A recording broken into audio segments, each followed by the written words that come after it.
So yung leak mga ka-Diskarte Mo TV is either nasa high side o nasa low side. So tuturo ko sa inyo mga ka-Diskarte Mo TV kung paano i-locate yung leak na yon.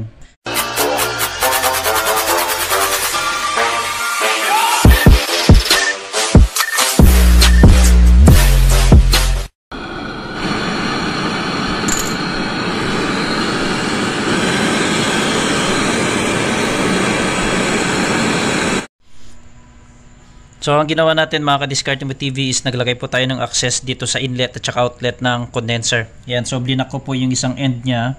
So yan, naka-block siya. Tapos naglagay po ako ng access valve dito. So sa ganitong paraan mga ka-Diskarte Mo TV, magkakaroon tayo ng separate leak testing. Separate leak test sa kanyang condenser sa high side at separate leak test dito sa kanyang low side. So ganoon din yung ating ginawa mga ka-Diskarte Mo TV. Naglagay po tayo ng access valve. Yan, dito sa suction line. Okay, tapos blinak din natin mga ka-Diskarte Mo TV yung sa may capillary tube. Yan, so blinak natin para nang sa ganon, ulitin ko po, magkaroon po ng separate na leak testing. So sa pamamagitan nun mga ka-Diskarte Mo TV, ma-check natin kung saan talaga yung leak, nasa high side ba o sa low side. So kakargahan natin ng pressure mga ka-Diskarte Mo TV.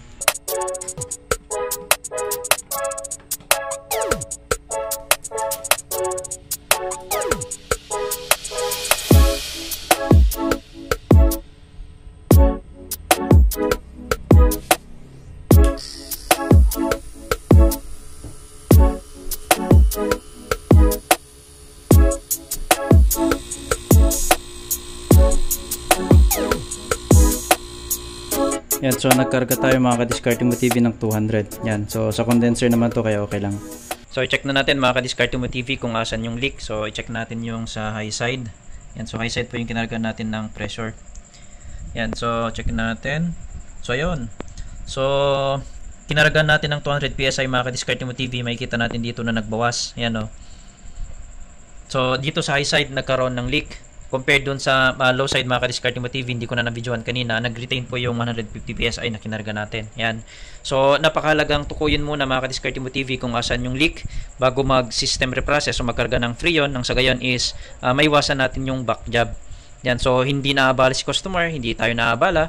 So smooth mga ka-Diskarte Mo TV yung pagpasok ng pera. Ayan. Ang hatol dito sa compressor naman is for replacement na rin to mga ka-Diskarte Mo TV kasi nga nagpa-pump na siya ng oil. So pag nagpa-pump ng oil, wag nang i-reprocess, palitan na po ng bagong compressor. Yung nga lang, medyo mapapagastos si customer. Ayan. So sa ating next na video mga ka-Diskarte Mo TV is ipapakita ko rin kung paano mag-replace ng condenser at change ng compressor, kung paano mag-system reprocess mga ka-Diskarte Mo TV. Ayan. So huwag kalimutang mag-like, mag-subscribe sa ating video para ma-notify sa ating next na i-upload na video.